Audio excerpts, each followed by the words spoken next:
I noticed that right after the war, there were changes in the sense that not all wanted to go back to the farm. I noticed that the people were starting already, call it, they had opened their horizon and we need not stay in this farm. So I told them certainly. Like they have radios and they had been told, you look at the one who owns this farm.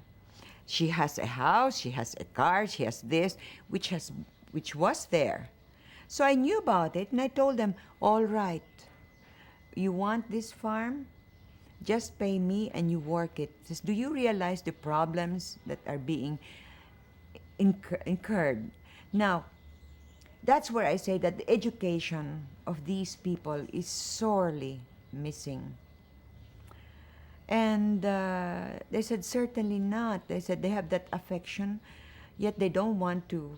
But yet it's there at the back of their mind. They don't have as much as we have.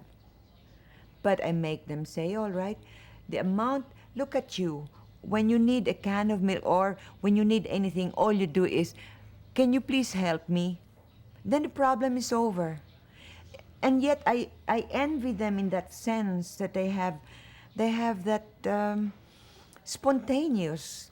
I mean, they have no other problems except to see to it that they have their daily food. And when they don't, they run, to the house and say, can you lend us money? Which we will never say no. The children of the laborers, the young ones, I'm talking about right after the war, some wanted to go to Manila. Some had gone to Davao. So this has thinned out the laborers in the farm, all right? So what had happened was you start to get new ones because the ones that you grew up with had gone, right?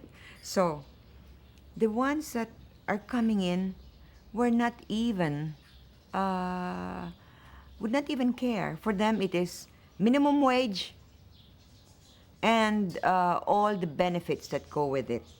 So we are there already on that transition, taking this kind of people now who are more, should we say, modernized, and had lost all that heritage, of being together during the war, where we evacuated together. We spent so much hardship together, and they're dispersed. And now comes this, like medical benefits, 13-month pay, like minimum wage. They know it, and you have to cope up with it. You cannot deny them of that too, because they have learned. Because before, they were content with whatever it is, because they were happy. But because of progress in what they have learned, so this is what has come up, and we're dealing with it. Like they say, well, we found out from the neighboring farm that if we are not paid our 13th month, you have to pay fine or we bring you to court. See? So this is the people now that are in the farms, mostly in the farms now.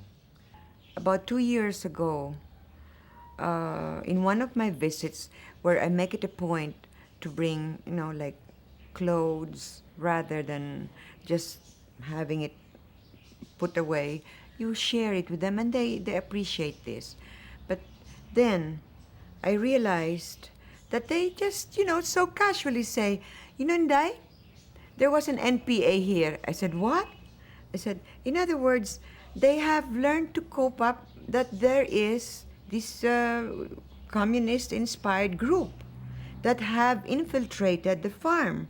And they have said, you're exactly what I said before. You're the owner of the farm. See, she stays in Manila, she can travel, she can, and look at you, and I said, what did you say? And they said, well, we're not dying of hunger. So these are the ones that are still content because they know they will always have someone over them and that they'll never be left alone. But then again, we must be ready that there is always the younger ones now who had been infiltrated, who are conscious that there is such a thing as the NPAs and as, like sharing everything. Like we must have a bit now of your land, the agrarian reform. I'm all for it, but I believe that education must come. We tried some years back, even before this idea of agrarian reform, a hectare, wherein we said, all right, a family of 20, do what you please with it, instead of planting sugar. So, what have they planted? Sweet, you call it sweet potatoes or yams, which is nothing. But we said, all right, in place of our getting your land, we cultivate it intensively and pay you in cash exactly what is due you. They were agreeable to it.